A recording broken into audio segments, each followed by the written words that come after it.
good afternoon, students. Now, this dissection is for the muscle attached to the scapula and going to attach onto the upper end of the humerus.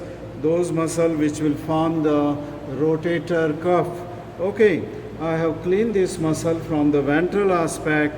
This is the scapula. This is the head of the humerus is here.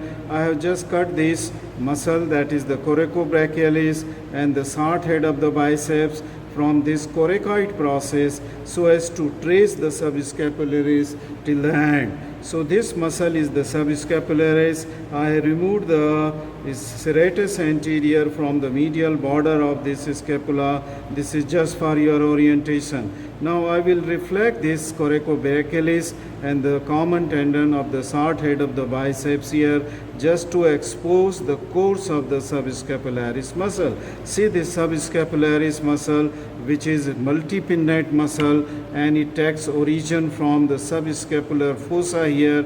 These septi, intermuscular septi are attached, and just this muscle goes towards the humerus to gain attachment onto the lesser tuberosity of the humerus or lesser tubercle of the humerus here. So from here to here, this subscapular muscle just extend. So this is the subscapularis. You can see the strong tendon of subscapularis going here into the lesser tuberosity or tubercle of the humerus.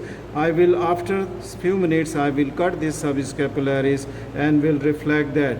Now I am turning this specimen onto the back side, and you can see here in the previous video we dissected the this deltoid muscle. You can see this surgical neck of the humerus. Then this is how the deltoid biceps insertion of this deltoid muscle. I am not going to that, just for your orientation. This muscle is the triceps, as seen from the posterior aspect. You can see this is the long head of the triceps, which takes origin in this, will be taking origin from the infraglenoid tubercle from here, and then it will go to the humerus like that. Okay, this is how after taking origin from the infraglenoid tubercle, this muscle, the long head of the triceps will go to the posterior aspect of the humerus. Now, what you see here, there is another head of the humerus, this triceps is seen, and this is the lateral head. This is long head from infraglenoid tubercle, and this one is the lateral head of the triceps. Okay, I have just artificially separated these two heads, which takes origin from this oblique ridge here above the spiral groove here. Okay, this is the site of the origin of the lateral head of the tricep.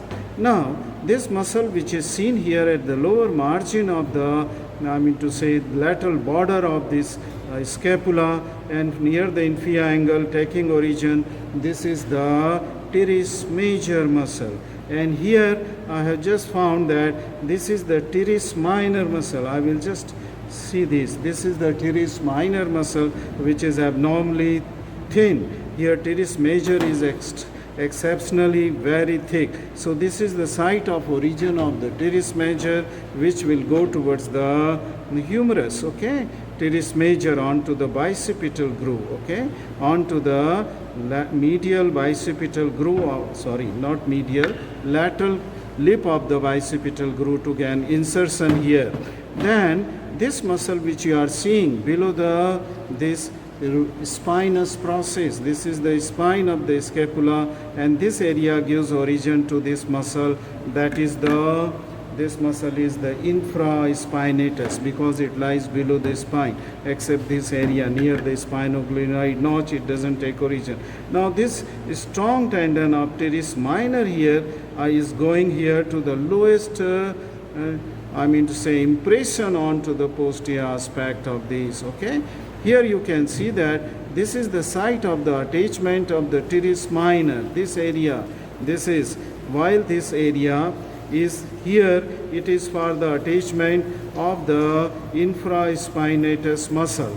And here on the topmost area on the greater tubercle, will be that of this supraspinatus. So supraspinatus is here, infraspinatus, the large area for infraspinatus, and here is the teres minor. So you can see this teres minor, infraspinatus, and then I will just lift it here, and you will see here, this is the supraspinatus muscle. See this supraspinatus above the spine from the supraspinous fossa. And here you can see that it is going deep to this coracoacromial ligament. This is from the coracoid process of the scapula. See, this is the coracoid, and this is the acromion process, and this ligament which forms the secondary socket for that of the head of the humerus, the coracoacromial ligament. This is the acromion process, and just deep to it, this is how the supraspinatus will go and will come here onto the topmost impression of the greater tubercle of the humerus. This is the lesser tubercle where the subscapularis will come. I think I have told you all the muscles which will form the rotator cuff, and here I have also told you about the short head of biceps, and this muscle, muscular muscle which is going here, it is the coracobrachialis muscle. Now in the next step, what I am going to do, I am going to cut supraspinatus, infraspinatus, teres minor, and then subscapularis, and will try to reflect it towards their attachment onto the humerus. Thank you very much for watching this video. Welcome back, students. Now what I did after that video, I just cut this subscapularis muscle, and then reflected it onto the lateral side here towards the head of the humerus. And what we got here is that there is the subscapular big bursa.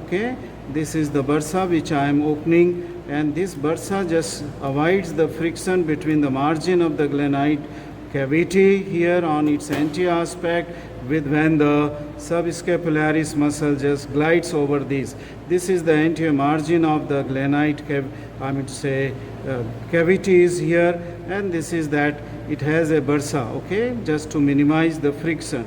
Then what I got in this subscapular at the upper border of the scapula, see, this is the upper border of the scapula is here.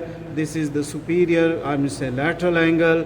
This is the root of the coracoid process. You can see here. This is the coracoid process is here. Let me show you just this.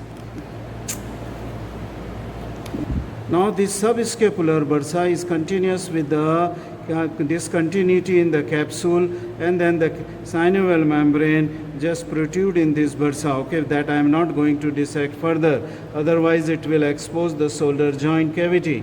Now here what I got it here, this is the superior border of the scapula is here, and on this superior border of the scapula, this is the ligament, above the scapular notch, above the suprascapular notch, this glistening ligament, you can see this is the ligament, and below the ligament which convert it into foramina, this nerve, that is the suprascapular nerve is here, this stump is here, the suprascapular nerve is here which I am moving, and above this ligament it is the artery and vein, the suprascapular artery and the vein, they are running. Thus when I was a student, we were always used to say that the Air Force above and Navy below demarcated by this suprascapular ligament above the suprascapular notch. So this is the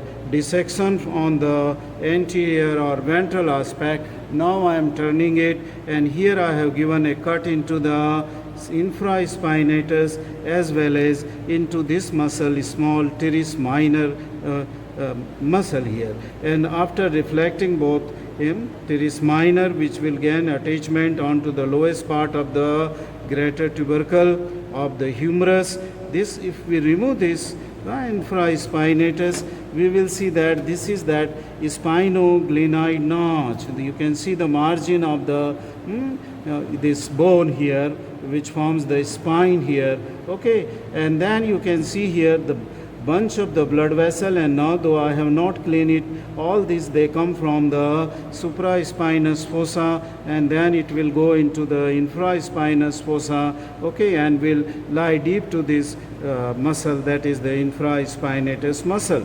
I think this completes except this part of the supraspinatus muscle.